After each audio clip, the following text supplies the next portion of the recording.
In the quiet countryside of Wilkinson County, Mississippi, the Jessup Plantation emerged in 1835 as part of the cotton empire that defined the antebellum South. The land stretched across roughly 200 acres of fertile delta soil, 8 miles northeast of Woodville, the county seat. Isaiah Jessup, a man of 31 years, had purchased the property 6 years earlier using an inheritance from his father, a Virginia tobacco merchant who had profited handsomely from supplying Confederate militias during earlier regional conflicts.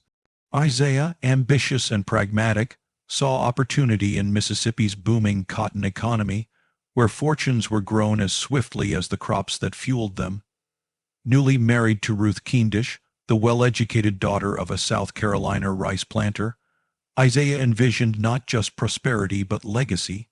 Ruth, then 23, had been raised amid the plantations near Charleston, schooled in both scripture and the domestic arts, and trained from childhood to manage households dependent on enslaved labor. When the couple arrived in Wilkinson County, they built their plantation house in the popular Greek Revival style, a grand, two-story white, columned mansion that symbolized both wealth and moral respectability. Within its walls were 6 bedrooms, a dining hall, a private study for Isaiah, and a bright parlor where Ruth entertained neighboring planters' wives. It was a house designed to impress, to project civility and Christian virtue, masking the brutal foundation on which that comfort stood. By 1835, Isaiah Jessup owned 42 enslaved people, men, women, and children, whose labor powered his cotton fields, orchards, and gardens. Though modest compared to Mississippi's largest estates, the number was sufficient to mark him as a man of means and ambition. He was active in county life, attending church weekly at Woodville Presbyterian, serving on the agricultural board, and trading regularly in Natchez, where he built connections with cotton brokers and other planters. Outwardly, the Jessups were a model Southern family, respectable, industrious, and devout. Their children, Thomas, Samuel, Margaret, Daniel, and Elizabeth, were born in quick succession between 1831 and 1839. A private tutor from Kentucky, Charles Whitfield, lived in a small cottage on the property, teaching the children reading, arithmetic, and scripture. To the public eye, the Jessups represented stability, refinement, and godliness, an image they cultivated carefully.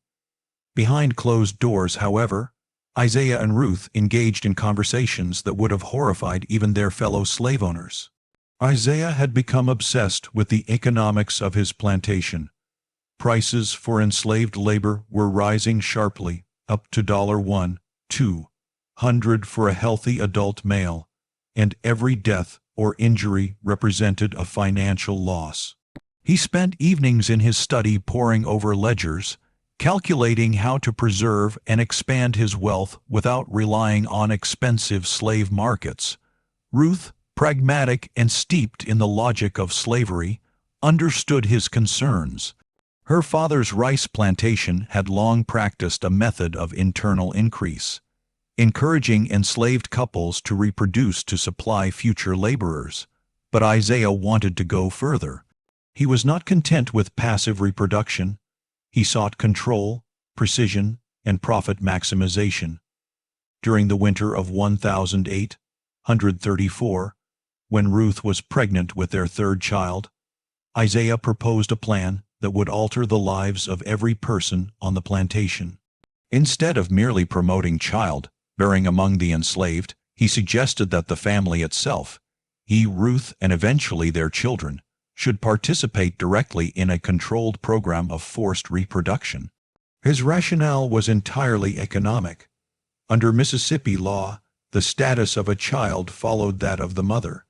Therefore, any child born to an enslaved woman would legally be enslaved, regardless of paternity. If those children carried Jessup blood, Isaiah reasoned, they might be stronger, more intelligent, and thus more valuable. He envisioned a self-sustaining breeding operation where every generation would increase the family's assets without additional purchase costs. Investing in our future prosperity, he called it, a phrase that would echo darkly through decades of human suffering. Ruth did not refuse. Conditioned by a lifetime within slaveholding ideology, she treated her husband's proposal not as depravity, but as practical innovation. She prayed, consulted her late father's account books, and eventually agreed. On one condition: their children, she said, must be raised to view participation in this system as duty, as the family's sacred contribution to its legacy. Thus, from the beginning, the Jessup enterprise was a family project, conceived not in lust or cruelty alone, but in cold, methodical pursuit of generational wealth. Isaiah began preparing his children early. At the dinner table, conversation often turned to the enslaved workers, whom the parents discussed as property and breeding stock. Little Thomas, the eldest, listened and learned that people could be measured by productivity, valued like horses or cattle. By the time he turned 8, he understood his father's meaning when he said, "A man must help grow his family's fortune." Samuel, Daniel, and the daughters received their own indoctrination. The boys were taught to think like overseers, the girls to see motherhood as service to prosperity. Ruth told Margaret and Elizabeth that bearing children for the benefit of the family was a woman's highest calling, whether those children were their own or born of enslaved women forced into their beds. The Jessup household became a microcosm of generational conditioning. Each child grew up within a sealed moral world where cruelty appeared natural and divine order justified subjugation. Church sermons about duty and stewardship reinforced the illusion that their wealth was evidence of God's favor. Even the family's tutor, Charles Whitfield, avoided questioning Isaiah's views. His silence gave tacit approval. The Jessup's neighbors, bound by the Southern Code of Privacy, never asked questions about what occurred behind plantation gates. In that silence, an idea took root, an idea that would transform the plantation into a site of systematic human breeding. By 1840, the Jessups had achieved both economic stability and moral corruption in perfect balance. The ledgers showed healthy profits from cotton, livestock, and domestic production. Isaiah's reputation in Woodville was that of a prudent manager and upright Christian. Yet inside the house, the education of the next generation of perpetrators continued quietly. Thomas, now 9 years old, accompanied his father on field inspections, learning to judge the health of enslaved workers as though they were livestock. Ruth, meanwhile, instructed Margaret in household management, which included supervising pregnant enslaved women and calculating the value of newborns. The seeds of dehumanization had fully germinated. Thus began the Jessup legacy, not merely another plantation, but a calculated experiment in turning human lives into hereditary profit. The moral blindness that enabled it was not unique. It was woven into the fabric of the antebellum South. But on this 200-acre plot in Wilkinson County, it took on a form so systematic, so deliberate, that even the archives of history would later struggle to capture the depth of its horror. As the decade moved forward, the Jessup plantation grew in size and reputation, its fields spreading wider each year and its rhythms becoming the unbroken pulse of labor and routine. By the mid-1840s, the Jessup family had fully settled into their role as prosperous planters, admired by their neighbors and respected within the local church community. Yet beneath the polished surface of civility, the ideology that Isaiah and Ruth had quietly nurtured was preparing to manifest in full. Their children, now entering adolescence, had absorbed the language of ownership, the hierarchy of race, and the cold arithmetic of profit as unquestionable truth. The family dined together every evening beneath oil lamps, speaking of harvests, market prices, and the growth of their property, words that included both crops and human lives without distinction. It was during these years that Isaiah began shaping his oldest son, Thomas, into the heir of his design, teaching him not only how to manage workers, but how to think about reproduction as investment. Thomas followed his father through the rows of cotton, listening as Isaiah explained how every man, woman, and child represented a measurable return. Ruth supported these lessons with her own form of instruction, guiding Margaret and Elizabeth to view domestic life as an economic enterprise, where a woman's worth was determined by the number of healthy births she oversaw, whether her own or those of the enslaved women under her supervision. The plantation's routine was disciplined and unchanging.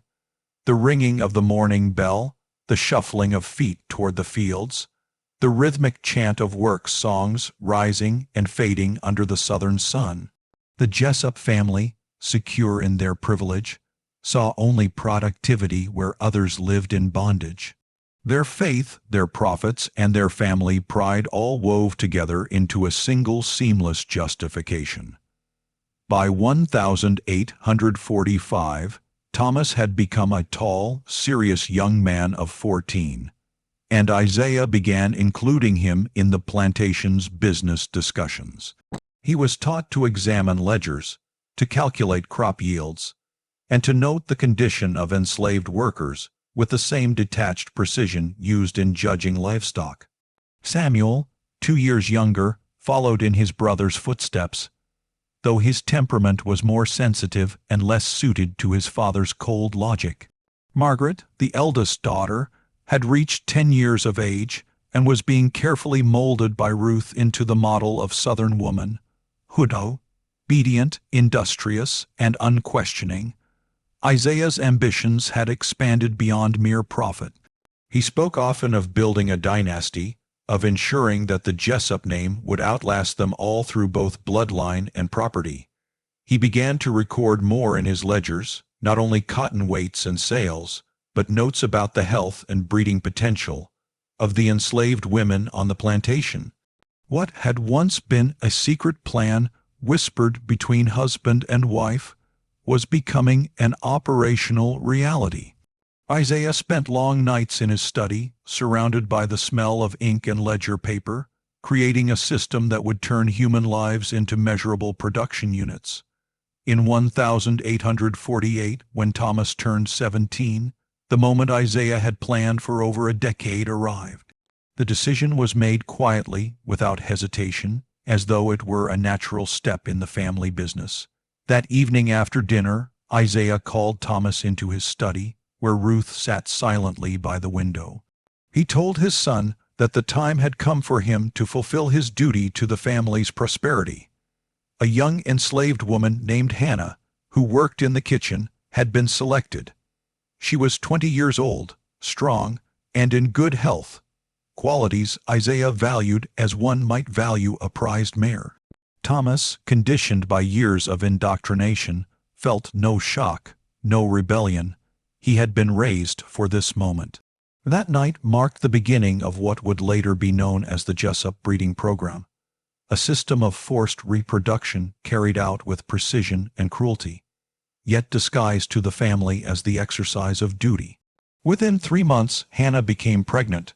When she gave birth to a son in May of 1849, Isaiah recorded the event in his ledger with satisfaction, listing the child as property of Jessup Plantation and estimating his future value at maturity. There was no joy, no acknowledgement of lie, only numbers and projections. Hannah returned to kitchen work 2 weeks later, and the child, named Isaac, was handed to an older enslaved woman, Claudia, to raise alongside a dozen others who had been separated from their mothers. As the years passed, the system grew in scope and cruelty. Between 1849 and 1852, Thomas fathered 4 more children with 3 different enslaved women. Samuel began his participation when he turned 17 in 1850, and Daniel followed a few years later. The daughters, Margaret and Elizabeth, were trained differently but destined for the same purpose. When each reached maturity, Ruth instructed them that their duty was to bear children fathered by enslaved men, chosen by Isaiah for their strength and health. In this way, every member of the Jessup family became both perpetrator and participant, their actions bound by the same perverse sense of obligation that had begun as an economic theory. The plantation's population increased rapidly, and Isaiah's wealth grew with it. His ledgers filled with entries that resembled agricultural records, birth dates, mothers' names, physical traits, and estimated market values. Each notation was a human life reduced to data, each line a testament to how completely the Jessups had surrendered their morality to greed. To outsiders, nothing seemed amiss. The Jessup family continued to attend church, host dinners, and present themselves as upstanding citizens. Visitors saw a prosperous household, polite children, and well-tended fields. The enslaved population, though larger than most plantations of similar size, was explained away as the result of careful management. The culture of the South protected the Jessups, for no one asked questions about what occurred on another man's land. Silence was both shield and complicity. Within that silence, Isaiah refined his system further, rotating the women forced to bear children, tracking their cycles, and ensuring that pregnancies were spaced to maintain productivity. Pregnant women were given slightly better food, not from kindness, but to secure strong infants. When the children reached 3 years of age, they were taken from their mothers and raised in communal quarters to prevent emotional attachment. Every gesture of efficiency deepened the inhumanity of the enterprise. By the early 1850s, the Jessup plantation had become both a place of profit and of unspeakable suffering. The enslaved people worked under the watchful eyes of their owners, enduring lives measured only in terms of output and obedience. Among them, whispers spread about resistance, about escape, yet fear kept them still. Isaiah's control was near total, his power reinforced by law, by wealth, and by the false sanctity of religion. The family continued to grow rich, but within the walls of their grand home, something darker had taken root. The children who had been molded into instruments of their father's design were beginning to bear the weight of what they had done, though they lacked the words to name it. The plantation prospered, but its foundations were already trembling beneath the moral rot that would one day destroy it. By the early 1850s, the Jessup plantation had become a self-contained empire of profit and cruelty, its boundaries marked not only by fences and cotton fields, but by the silence that surrounded everything that happened within them. The breeding system Isaiah had created was now an ordinary part of the family's operations, discussed in ledgers, planned around dinner tables, and spoken of with the same tone used to describe weather or crops. By 1853, Thomas, the eldest son, had already fathered several children, each birth noted with careful calculation in Isaiah's records. Samuel had begun participating as well, though his involvement was increasingly marked by unease. Daniel, still young, watched and learned as if preparing for a role already written for him. The daughters, Margaret and Elizabeth, had been raised to accept their part in this system, trained by Ruth to view childbirth as the highest form of duty and submission. When Margaret turned 18 that same year, Ruth began to prepare her for what was expected. The lessons were delivered gently, wrapped in the language of morality and obedience. Ruth told her daughter that she would be serving both family and faith, fulfilling God's purpose for women by bearing life, even if that life came through an act of coercion. Margaret did not resist, because she had never been taught that she could. When the enslaved blacksmith named Jacob, selected for his strength and clear eyes, was brought to her room one November night, Margaret followed her mother's instructions with silent compliance.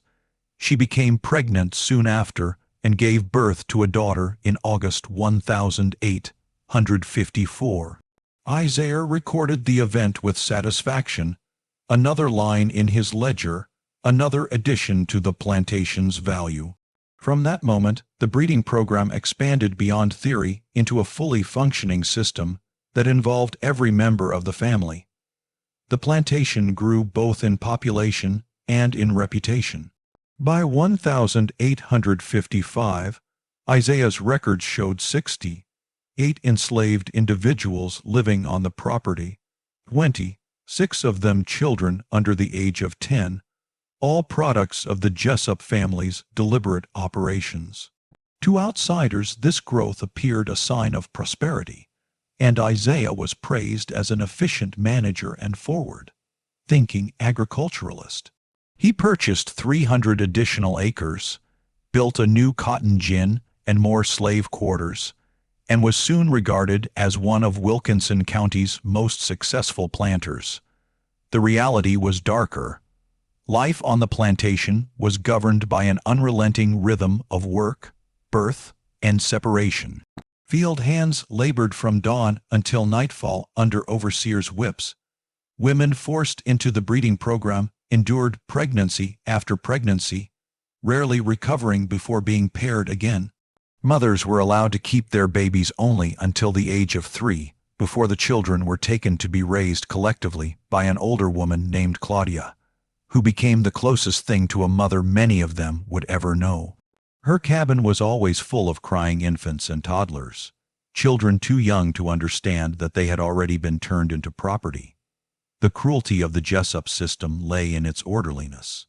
Isaiah ran it like a farmer managing lives, rotating pairings, noting physical traits, calculating which unions produced the healthiest children. He tracked the menstrual cycles of enslaved women, controlled their food rations to ensure strong births, and recorded everything with a bureaucratic precision that revealed both intelligence and total moral blindness.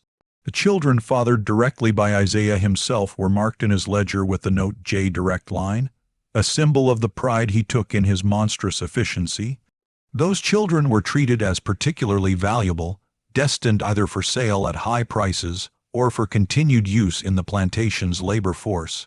There was no emotion, no recognition of humanity, only arithmetic. Within the family, reactions varied. Thomas accepted his role with quiet obedience, showing little outward emotion. He married a neighboring planter's daughter, Virginia Gentry, in 1853, yet his marriage changed nothing. He continued his assigned duties as though they were part of ordinary plantation management. Virginia, whether through ignorance or deliberate blindness, never confronted the truth of what her husband did each night. Samuel, by contrast, began to unravel. The first signs appeared in 1852, restless nights, heavy drinking, sudden absences from work. He returned from trips to town smelling of whiskey and silence, avoiding his family's gaze. Isaiah punished him for neglecting his duties, but Samuel's behavior only worsened. He was haunted by the lives he had helped create and destroy, though he lacked the language to express that torment. Daniel, younger and impressionable, followed his father's instructions without hesitation, showing the same numbness that had come to define his eldest brother. Margaret, after bearing several children, began to fade into melancholy. Ruth described it as female weakness, but in truth it was despair. She would lock herself in her room for days, refusing food, her mind retreating from the horror she had been raised to accept as normal. Ruth, hardened by years of complicity, showed no sympathy. She insisted that discipline would cure her daughter's condition and forbade her from ceasing her role in the program. The enslaved people of the Jessup plantation lived under constant fear. They knew that at any moment they or their daughters could be chosen, that pregnancy and separation were inevitable. Their suffering was mostly silent, but it occasionally broke through. In 1851, a woman named Sarah, who had been forced to bear 3 children fathered by Samuel, attempted to escape. She made it 17 miles before being captured by patrols and returned. Isaiah ordered her whipped publicly before locking her in a storage shed for 2 weeks. When she was released, she never spoke again. The brutality of her punishment served as warning to all, yet beneath the fear, anger simmered, a quiet, growing rage that would one day ignite. By the mid-1800s, 150 cracks were forming within the carefully constructed world Isaiah had built. The enslaved community had grown too large for the plantation's quarters, and resources began to strain. The children of mixed heritage, many with the pale features of their fathers, were now old enough to recognize differences between themselves and the darker-skinned children around them. They whispered questions that no one could safely answer. Questions about why their skin was lighter, why their mothers wept at night, why they were forbidden to look directly at the white faces in the big house. Among the older enslaved people, bitter knowledge passed in whispers. These children were the blood of their oppressors. Resentment deepened, though open rebellion remained unthinkable under Isaiah's rule. Beyond the plantation, rumors began to circulate. Neighbors noticed the unusual number of children and the rapid expansion of the workforce. Plantation wives whispered about Ruth's daughters, whose pregnancies before marriage were explained away as illness or seclusion. Yet no one confronted the Jessups directly. The culture of the antebellum South demanded silence about another man's business, and Isaiah maintained his outward respectability with ease. His letters to fellow planters from this period are chilling in their calm tone. He discussed cotton prices, local politics, and breeding efficiency in the same breath, comparing the productivity of enslaved women to that of livestock. There was no trace of guilt or reflection, only pride in his results. Ruth's letters to her sister were equally cold, filled with talk of household management and her children's prospects, but devoid of any acknowledgement of the suffering around her. Their moral blindness was absolute. By 1858, the Jessup plantation had become a place of unbearable tension, its prosperity built upon despair. Samuel's drinking had worsened, Margaret had descended into near silence, and the enslaved population was restless. Yet Isaiah, surrounded by his ledgers and convinced of his genius, saw only success. He believed he had perfected a system of human management that would secure his family's fortune for generations. What he could not see, or refused to see, was that the system was already beginning to destroy the very family it was meant to preserve, eating away at their sanity, their faith, and their humanity, one quiet, methodical act at a time.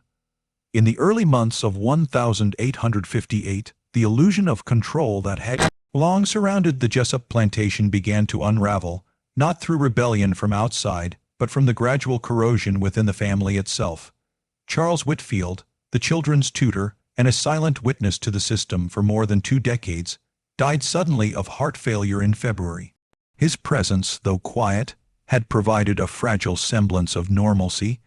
He had known of the breeding program, seen the growing number of mixed-race children, but had chosen silence to preserve his livelihood. With his death, the last outsider with any potential to expose the truth was gone, leaving the family more isolated than ever. Isaiah decided that his surviving children were educated enough and dismissed the need for another tutor. The decision was both practical and symbolic. The Jessups would continue alone, enclosed within the moral vacuum they had created. That spring, an enslaved woman named Rose, who had borne 5 children as part of the program, fell ill with what was likely tuberculosis. She was isolated in a small cabin and left to die, separated from her children to prevent contagion. Her death struck the enslaved community deeply. She had been kind, often comforting others forced into the same suffering.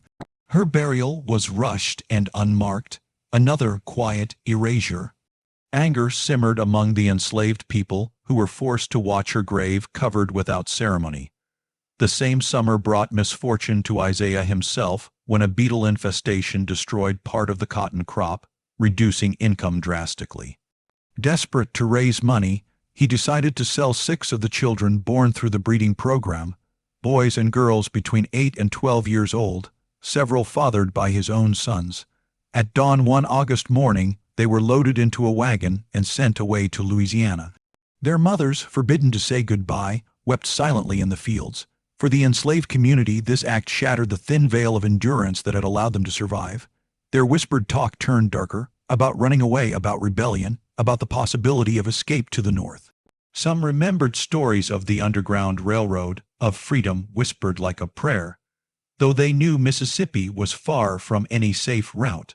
The memory of the Nat Turner Rebellion still hung over the South like a warning, but despair was beginning to outweigh fear. Inside the Jessup house, the family's fractures widened. Samuel's drinking spiraled out of control. He was found unconscious in the barn one afternoon, surrounded by the stench of whiskey. Isaiah's fury was merciless. He dragged his son into the study, berated him for weakness, and threatened to disinherit him. Samuel promised to reform, but continued to drink nightly. The alcohol dulled his conscience, but could not erase the guilt that haunted him. Margaret's condition worsened after the birth of her fifth child. Ruth described her in a letter as melancholic beyond correction. In October, after her newborn was taken from her and handed to Claudia, Margaret attempted to end her life. She was stopped and confined to her room for weeks under Ruth's supervision. When she emerged, she spoke little, her eyes empty, her spirit extinguished. Isaiah and Ruth interpreted these breakdowns as moral failings rather than consequences of their own cruelty. They believed themselves victims of misfortune, not creators of suffering. In November, a traveling Methodist minister from Pennsylvania named William Foster stayed one night at the plantation. He was a polite guest, sharing dinner with the family, but what he saw disturbed him. He noticed the unusual number of young, light-skinned children in the slave quarters, the haunted expression in Margaret's face, and Samuel's drunken silence. He wrote in his journal later that the air of the plantation was oppressive beyond the ordinary weight of slavery. Yet he could do nothing. To speak publicly would invite hostility and danger. His journal, discovered years later, became one of the few outside testimonies confirming what had occurred on the Jessup estate. As winter arrived, Isaiah's financial anxiety deepened. Cotton prices had fallen, expenses rose, and he saw only one solution: to intensify the breeding program further. He calculated the number of births he expected in the coming year, assigning each son and daughter new duties, as though scheduling laborers. On Christmas Day, the family attended church in Woodville, singing hymns about virtue and family devotion, appearing the picture of Southern gentility. That afternoon, after returning home, Isaiah gathered them in the parlor and announced his plans for the new year. His tone was businesslike, his words free of emotion, as he instructed them to increase the plantation's productivity. Samuel nodded mutely, Thomas listened with a manager's focus, and Ruth offered calm approval. None spoke of the deaths, the illnesses, or the growing fear in the quarters beyond the house's walls. Among the enslaved people, however, resistance was beginning to take shape. A man named Josiah, 26 years old and born on the plantation, had been quietly organizing conversations during Sunday services where slaves from neighboring estates were sometimes allowed to gather. He shared rumors of escape routes and of Northern sympathizers willing to help.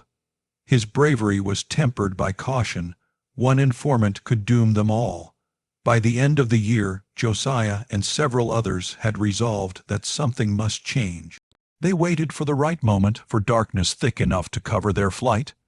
The breaking point came in February 1859 when three women, Hannah, Rachel, and Julia, attempted escape. Hannah had been the first woman forced upon by Thomas. Rachel had borne Samuel's children. Julia belonged to Daniel.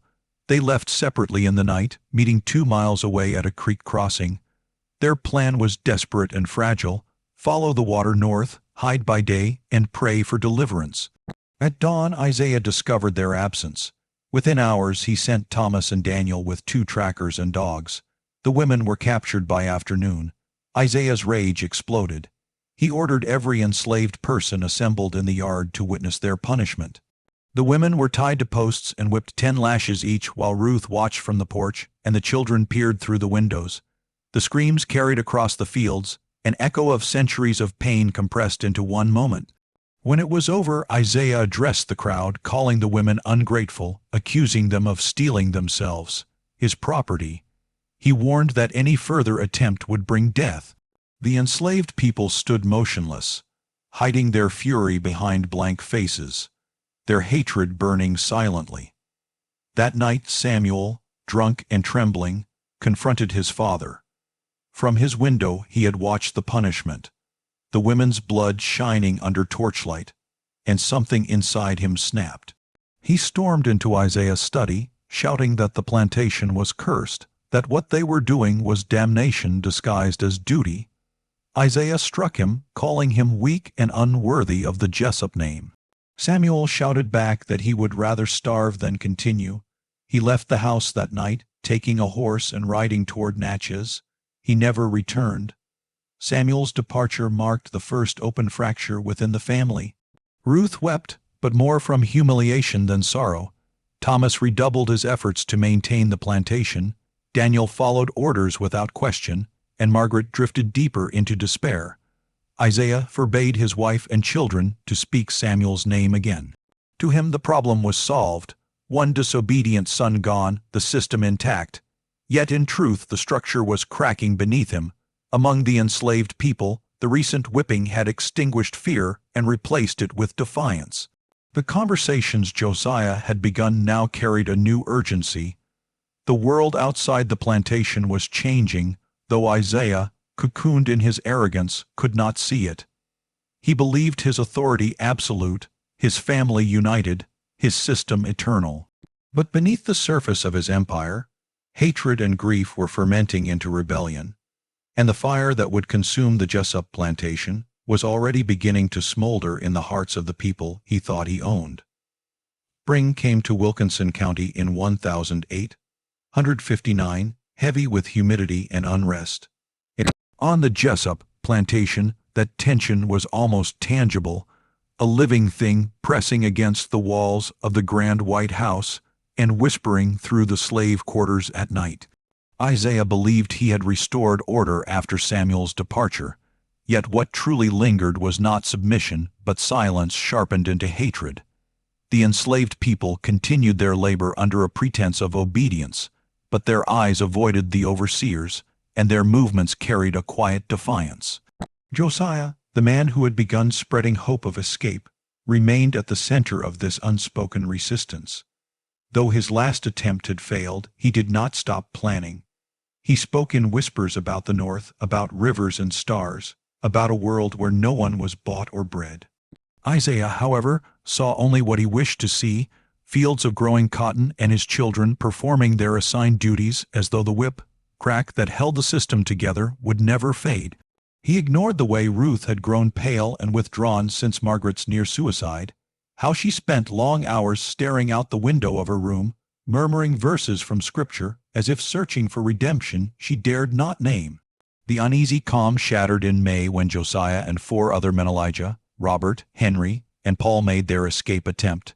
They had spent months gathering food and crude tools, using Sunday services as cover to plan their route northward toward the river.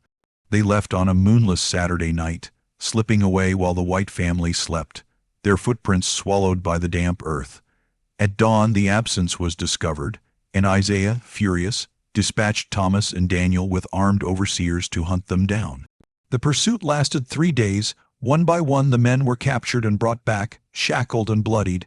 Isaiah ordered a public punishment again, harsher than before, 20 lashes for each man, 30 for Josiah, who he deemed the ringleader. But this time Isaiah went further, selling all 5 immediately to a trader bound for the sugar plantations of Louisiana, where the work was lethal and the life expectancy measured in months. The decision was meant as a warning, a display of dominance, yet it stripped the enslaved community of one of its leaders and replaced fear with a deeper, colder anger. Josiah's friends watched him loaded into a wagon, chains clanking, and swore silently that the Jessup name would one day be cursed. Within the house the family's decline accelerated. Margaret, fragile since her confinement, became pregnant again that spring. Her body was weak and her mind fractured, but Isaiah saw no reason to relieve her of her duty. Ruth tended her daughter without tenderness, reciting prayers and instructing enslaved women to prepare for the birth, as if it were just another event on the plantation calendar. Daniel and Thomas worked the fields and managed accounts, pretending not to see their sister's condition. In July, Margaret went into labor, screaming through the night, while Ruth and an enslaved midwife named Bulaher tried to save her. The baby, a boy, was delivered alive, but Margaret did not recover. She bled for hours before slipping into unconsciousness and dying before dawn. For the first time in decades, the Jessup family confronted a loss that their ideology could not explain away. A white woman had died in childbirth, a victim not of chance but of the system they had built. Ruth collapsed, sobbing and incoherent. Thomas and Daniel stood motionless beside the bed, unable to comprehend that the cruelty that had destroyed so many lives among the enslaved had now turned inward and claimed one of their own. Isaiah said little, retreating to his study as always, but witnesses later remembered that he did not come out for 2 days. Margaret's funeral was held beneath the oaks near the family cemetery. Her neighbors came in carriages dressed in mourning black, offering condolences and baked pies, speaking in soft voices about tragedy and God's will. No one mentioned the truth, that Margaret's death was the direct result of the breeding program she had been forced to uphold. Ruth, broken but still devout, clung to Scripture, convincing herself that her daughter's passing was a test of faith. Yet something in her shifted. The death pierced the wall of justification she had built over years of complicity. She began to speak softly of punishment, of divine wrath, of the sins of the fathers visiting their children. She never voiced these doubts to Isaiah, but Elizabeth, the youngest daughter, heard her mother whisper late at night, wondering if the screams that haunted her dreams were retribution from God. Elizabeth, still thoroughly molded by her upbringing, dismissed it as weakness. She was 20 now, hardened by a lifetime of indoctrination, believing sincerely that the family's actions were righteous and necessary. Within months, she became pregnant again by one of the enslaved men her father had selected. To her it was duty, not shame. Meanwhile, Isaiah's health began to falter under the weight of stress and age, though he refused to admit it.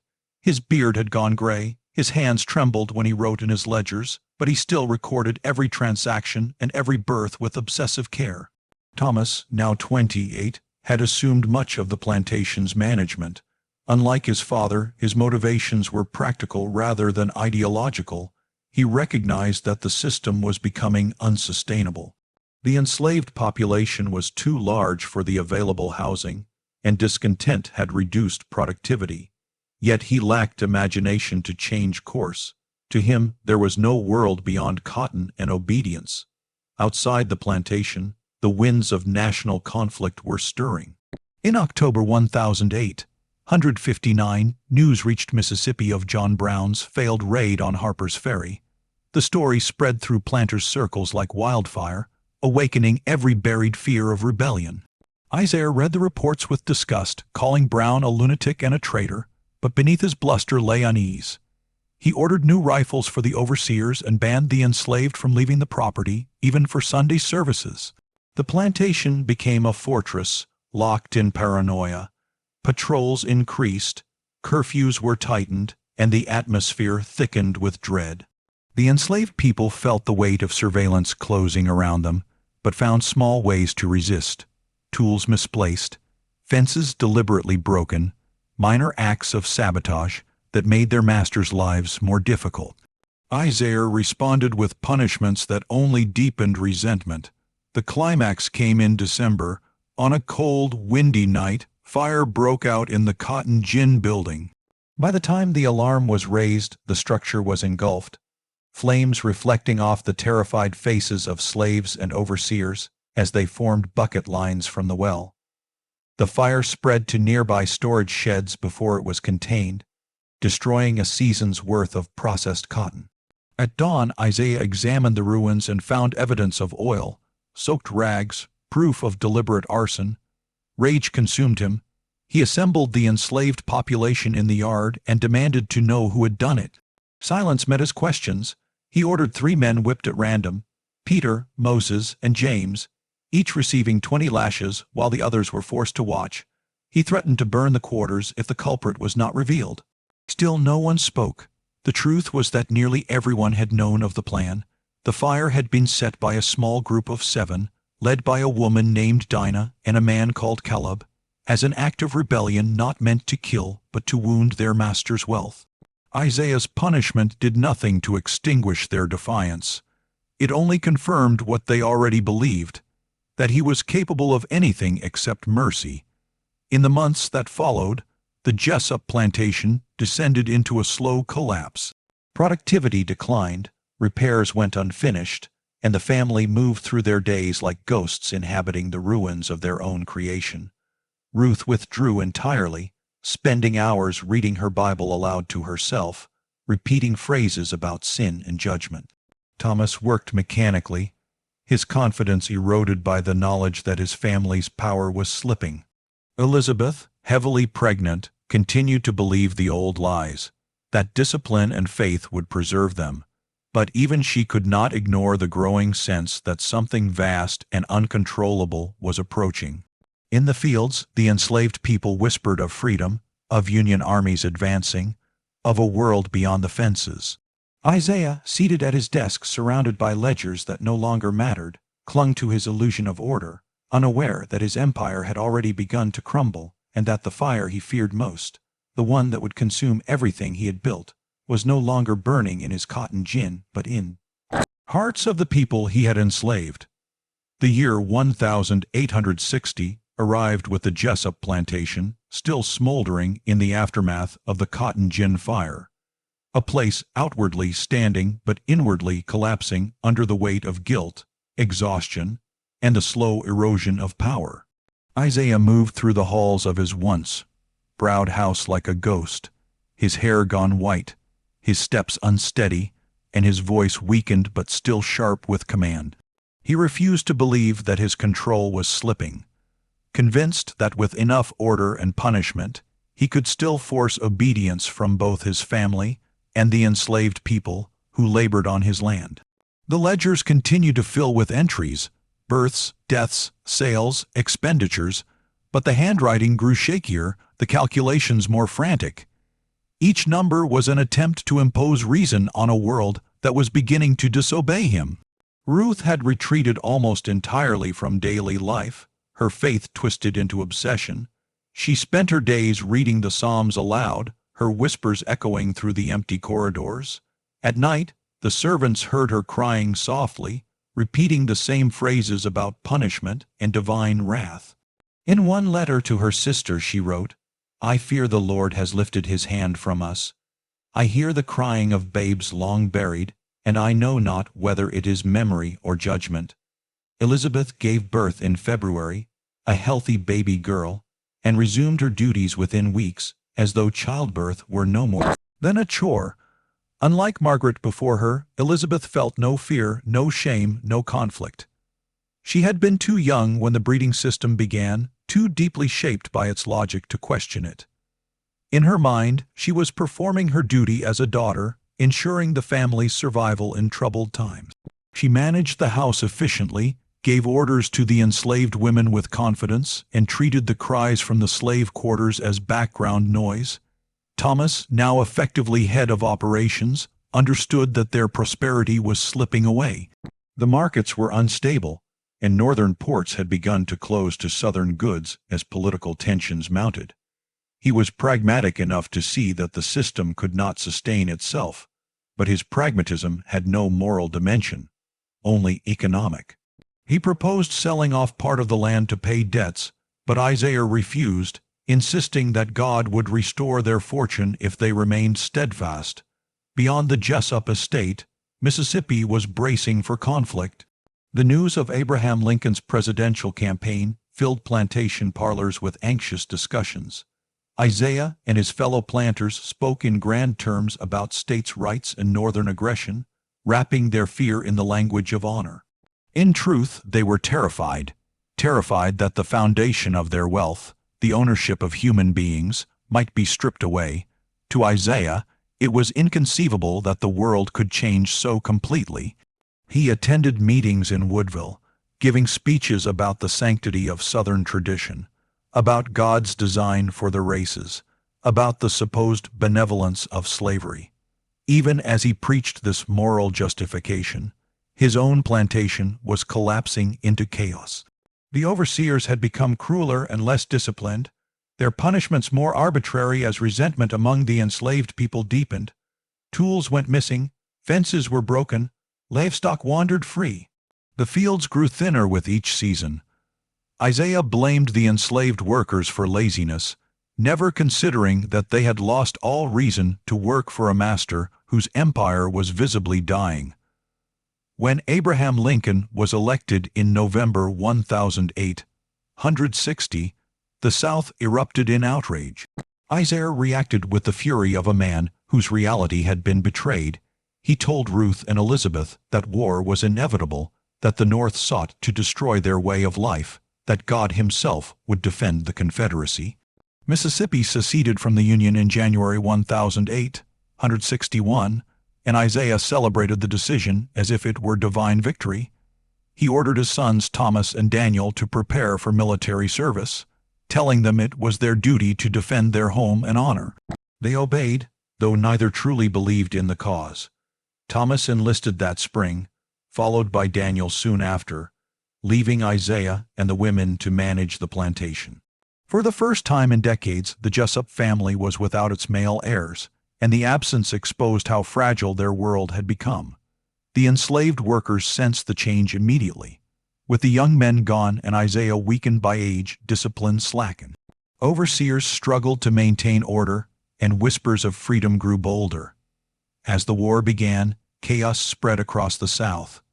Cotton exports halted under Union blockade, and the value of Confederate money dropped like a stone. Isaiah's wealth evaporated on paper. He still tried to operate the breeding program, but it was disorganized and largely symbolic now. There were fewer births, more sickness, and no buyers to purchase the children even if he wanted to sell them.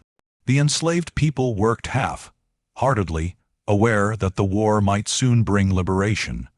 Rumors of Union advances reached the plantation through traveling peddlers and runaway slaves.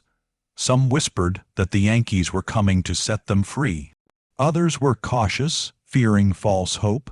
Still, the atmosphere shifted from resignation to anticipation. For the first time, the enslaved people allowed themselves to imagine a life beyond the Jessups. The years that followed broke what little remained of the family. Thomas was killed at Shiloh in 1862, a bullet through the chest. Daniel died of dysentery in a Virginia camp a year later. The news reached Isaiah by letter, and witnesses said he sat in silence for hours before closing his ledger and refusing to open it again. His dream of a dynasty ended in that moment, though he would not speak of it. Ruth, already fragile, began to fade physically as well as mentally. By 1864, she rarely left her room, surviving mostly on prayer and faint whispers of scripture. She died in her sleep that August, her heart finally giving out. Isaiah buried her beside Margaret and told Elizabeth that it was God's will, but even he seemed unsure of what that meant anymore. The war was closing in, and the world that had once bowed to men like him was burning to ash. By 1865, the plantation was only a shadow of what it had been. The cotton fields lay half-ended, the barns in disrepair, the overseers gone to fight or to flee. Isaiah, 70 years old and paralyzed from a stroke, spent his days in a wheelchair by the window, staring at the dying fields. Elizabeth managed what little remained, her confidence still intact but her purpose hollow. The enslaved people worked little now, waiting for the inevitable. They heard the sounds of distant battles, the rumors that Richmond had fallen, that Lincoln had proclaimed freedom. When Union troops finally reached Wilkinson County that May, an officer rode to the Jessup plantation and informed Isaiah that the war was over and that the people he held were free. Isaiah could barely comprehend the words. Elizabeth screamed at the officer, demanding compensation, insisting that the government was stealing her property. The officer ignored her. For the enslaved people, it was a moment of disbelief and deliverance. They stood in the fields that had consumed their lives and wept, some from joy, others from grief for what they had lost. One by one they left, some immediately, walking north along the dusty roads with nothing but faith to guide them, others lingering for weeks unsure of where to go. Hannah, the woman who had endured more than a decade of violence, took her surviving children and headed toward Memphis, where she would build a fragile but real life in freedom. Rachel went west to Vicksburg, Julia to a freedmen's camp, and the others scattered in all directions. Isaiah died a few months later, in October 1865, his body failing just as the world that had sustained him vanished. Elizabeth buried him beside Ruth and Margaret, marking the grave with a simple stone, the last act of a daughter who still believed in her father's righteousness. Alone, she tried to maintain the property, but it was impossible. Without labor, money, or crops, the plantation decayed. The grand house that had once glowed with oil lamps became an empty shell filled with dust and silence. By 1867, Elizabeth sold what remained and moved to Mobile, Alabama, to live with distant relatives. She never married, never spoke of the plantation again, and died in 1891, carrying to her grave the belief that her family had been wronged rather than guilty. When the Union soldiers left and the freed people began their uncertain new lives, the land that had witnessed so much suffering was reclaimed by time and weather. The cotton fields turned to wild grass, the slave quarters collapsed, and the cemetery disappeared beneath vines and trees. All that remained were Isaiah's ledgers, tucked into a trunk and forgotten until they were found a century later, a record of cruelty written in careful ink by a man who thought himself a steward of prosperity. The pages spoke of births and values, but between each line lay the silence of those who had no voice, the generations scarred by a system that had called itself civilization. The plantation was gone, but its ghosts remained, echoing through history as a reminder that evil need not be loud or monstrous. It can exist quietly, in order, in routine, in the unwavering belief that one's own cruelty is simply duty. Years after the collapse of the Jessup plantation, the land lay barren, its fences broken, and its fields swallowed by weeds. Time had erased the sound of chains and the rhythm of overseers' whips, replacing them with the quiet hum of wind and insects that now owned the ruins. By the 1870s, what was once an empire of wealth and oppression had turned into ghost soil, a place avoided by travelers, whispered about by locals as cursed. The new generation, born after emancipation, knew the plantation only through fragments of stories carried by elders who had once worked there. They spoke of a house where prayers were mixed with screams, where ledgers replaced hearts, and where bloodlines were written like property deeds. Many of those who had escaped the Jessup estate tried to forget it entirely, building new lives in towns and settlements across Mississippi, Louisiana, and Tennessee. But forgetting was impossible. The memories had carved themselves too deeply into their spirits. Hannah, now a free woman in her 50s, lived in a modest cabin near Memphis with her 2 surviving children. She worked as a midwife, helping women give birth in peace rather than pain, her hands skilled yet trembling when the memories returned. Sometimes at night she dreamed of the plantation, the cries, the punishments, the burning cotton gin, and woke gasping for air. Yet she also dreamed of the day the soldiers came, of the sunlight on the faces of those who realized they were free. It was that image she clung to whenever darkness crept back in. Her son, Caleb, who had once helped ignite the fire that marked the beginning of Isaiah's downfall, grew into a man known for his quiet wisdom. He worked at the docks, saved his wages, and learned to read from a freedman's teacher who traveled through the South after the war. Literacy was power now, and he devoured every word, determined that his children would never be ignorant of their worth. In Vicksburg, Rachel, once Samuel's victim, now her own woman, had become part of the thriving community of freedmen that rose from the ashes of war. She taught children in a small wooden schoolhouse, her voice soft but firm as she recited lessons on letters and scripture. She never spoke of the Jessups by name, but sometimes, when a child mispronounced a word, her gaze would drift to the window, as though seeing something far away, something she both hated and pitied. Julia, who had fled to a freedmen's camp, later married a Union soldier and moved north to Ohio. There she lived quietly, always wary of strangers asking about her past. For them, freedom was not an end but a beginning, a chance to rebuild themselves from the ruins of what had been done to them. But the ghosts of the plantation were not easily buried. In 1874, a new owner named Richard Talbot purchased the Jessup land for almost nothing. He was a Northerner, a former merchant turned farmer, determined to restore the property to working order. He had heard stories of the plantation's dark history, but dismissed them as superstition. He rebuilt the main house partially, clearing vines and repairing the roof, and planted corn where cotton once grew. Yet his workers, mostly freed black men hired for wages, refused to stay after sundown. They claimed to hear voices in the fields, whispers that rose with the wind, the cries of women and children echoing faintly through the night. Talbot laughed at them at first, but after several nights of restless sleep he too began to feel the unease. Doors creaked though no one moved them. Footsteps crossed the hall when he was alone.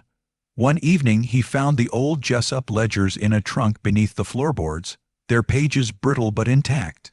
He read them by lamplight, fascinated at first by the detail of the records, but as he turned the pages his fascination turned to horror. The handwriting was meticulous, every transaction marked with cold precision, births priced like livestock, notes about breeding success, written beside women's names.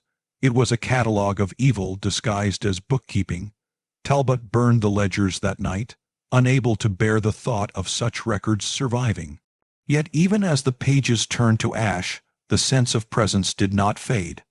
By the 1880s, what little remained of the Jessup name had vanished from local memory.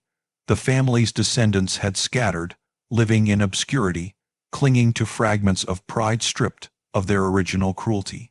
Elizabeth had died years earlier in Alabama, her will leaving nothing but debts and the faded portrait of her father. No one claimed the family cemetery, and nature reclaimed it completely. Vines wound through broken gravestones, trees split the marble slabs in two. Only those who knew the land's history felt the weight that still lingered there. Farmers who later bought small parcels of the property complained of poor crops and uneasy dreams. Some said they saw figures in the mist, women with bound hands, children staring from the edge of the fields, a white-haired man watching from a window that no longer existed. Most laughed it off, but none stayed long. The plantation seemed to reject habitation, as if the soil itself refused to forgive. Meanwhile, the descendants of those once enslaved carried the legacy differently. For them, remembering was a form of defiance. Hannah's grandchildren told stories of her bravery and suffering, shaping oral histories that became part of their family identity. In those stories, Isaiah Jessup was not merely a man, but a warning, a symbol of what happens when faith and power become corrupted by greed. They told their children never to forget his name, not out of reverence, but as a lesson. The stories traveled with them through generations, morphing but never disappearing. Some became preachers, some teachers, some laborers, but all carried within them the silent knowledge of survival. By the turn of the 20th century, the Jessup plantation had fully disappeared into history. The last remnants of the big house collapsed during a storm in 1903, leaving only a stone chimney and a few foundation bricks. Locals began calling the area Whispering Fields, a name passed down without clear origin, but heavy with unspoken memory. On quiet nights, travelers claimed they could still hear soft singing drifting from the woods, hymns sung in broken harmony, the kind once used to mask pain with hope. Some said it was the wind through the trees, others believed it was the souls of those who had never been properly mourned. When a historian from New Orleans visited the site in 1912, he found nothing but ruins and overgrowth. He interviewed aging freedmen who had once been children on the plantation, gathering their recollections for a book on Southern slavery. They described Isaiah Jessup with a mix of fear and disbelief, calling him the man who made people like animals, and the one who counted babies like coins. They remembered Ruth's cold eyes, Margaret's pale face, and Samuel's drunken sorrow. They spoke of the fire, the punishments, the day freedom came, and the strange silence that followed. One old woman, possibly Hannah herself, though the historian could not confirm it, told him he thought he owned us, but the Lord kept our names safe. His name, that's the one that turned to dust. The historian's notes preserved those words, though the book he planned was never published. The manuscript, like the Plantation, vanished into archives and memory. And so, by the dawn of the new century, the Jessup legacy had dissolved completely into whispers, its power broken, its cruelty recorded only in fragments and echoes. But the land remembered. Every blade of grass, every rusted nail, every patch of earth held the weight of the lives once crushed beneath it. To those who walked there unaware, it was just soil. To those who knew, it was sacred ground. Proof that even in places built on horror, the human spirit endures, remembers, and eventually transforms pain into truth. By the early decades of the 20th century, the land that had once borne the name Jessup was indistinguishable from the wilderness surrounding it. An expanse of tangled vines, collapsed wood, and forgotten stories buried under layers of soil. Yet the past was never truly gone. It lingered in the air, in the scent of wet earth after rain, in the uneasy quiet that fell over the fields at dusk. The people who lived nearby, descendants of freedmen and poor white farmers alike, spoke little of what had happened there, though all seemed to sense that the ground itself carried memory. When storms passed through, lightning often struck the same patch of earth where the big house once stood, as though nature itself refused to let the place rest. It was during this time, in 1923, that a journalist from New Orleans named Charles Merriweather first heard whispers of the old plantation while covering a story about rural poverty in Mississippi. Curious about the rumor of whispering fields, he followed directions from locals until he found the overgrown remains of the Jessup estate. What he found there would haunt him for the rest of his life. The house was gone, only its chimney and fragments of brick foundation visible through the weeds. The trees that surrounded the area grew thick and close, their roots twisting over what had once been paths and fences. Merriweather walked the perimeter and felt an inexplicable chill, as though he had stepped into a memory not his own. He interviewed elderly residents of the nearby town, men and women in their 70s and 80s, who told him pieces of the old story. Some spoke of a cruel plantation master who bred people like cattle. Others described a fire that had consumed the fields before the war, followed by a curse that made crops fail and cattle die. One woman said her grandmother had been born on that land and used to wake screaming from dreams of babies crying in the dark. Merriweather, skeptical but intrigued, began collecting whatever records he could find. He located a surviving Jessup ledger in a courthouse archive, water, damaged but legible, its lines filled with the same meticulous handwriting that had once recorded lives as inventory. He also found a faded letter written by Ruth Jessup to her sister, in which she mentioned the blood that stains our blessings, and a silence that no prayer can lift. When Merriweather published his article, The House That God Forgot, in 1925, it caused a brief sensation. Readers were horrified by his descriptions of the breeding system, the punishments, and the eerie quiet that seemed to hang over the ruins. Religious leaders condemned the story as blasphemous, accusing him of exploiting Southern tragedy for profit. Historians dismissed it as exaggerated folklore. Yet among black readers, especially in Mississippi and Louisiana, the story struck a deep and painful chord. It echoed memories passed through generations, confirming what families like Hannah's had always said, that beneath every Southern plantation lay an ocean of untold suffering. For many, Merriweather's article gave words to what had always been felt but rarely spoken aloud. In the years that followed, Whispering Fields became both a cautionary tale and a symbol. Preachers referenced it in sermons about sin and divine justice, warning congregations that no empire built on cruelty could escape its reckoning. Teachers in black schools told it as history, not myth, reminding their students that freedom had been won not through mercy, but through endurance. Even as roads and railways expanded, few dared to build on the land. Nature continued to reclaim it, and those who tried to farm there spoke of strange misfortunes. Tools that vanished, animals that refused to plow, children who cried at night without knowing why. One farmer, in 1931, claimed he saw figures moving through the mist, women carrying infants, men walking with heads bowed, their bodies faint as shadows. He left the next morning and never returned. During the Great Depression, when desperation drove many to seek any land they could work, a family named Carver settled near the ruins. They built a small wooden house at the edge of the former plantation and planted corn and beans in the surrounding soil. The father, Elijah Carver, was a descendant of freed slaves and a man of quiet strength. He knew something of the land's history, but refused to let superstition dictate his family's survival. For a few years, the farm prospered modestly. His wife, Grace, tended a garden and raised chickens. Their children played in the fields, unaware of the ghosts beneath their feet. But in the summer of 1936, strange things began to happen. The crops failed despite good rain, their leaves turning black overnight. Chickens were found dead in the morning, and once, a barn door was discovered wide open, though it had been bolted shut.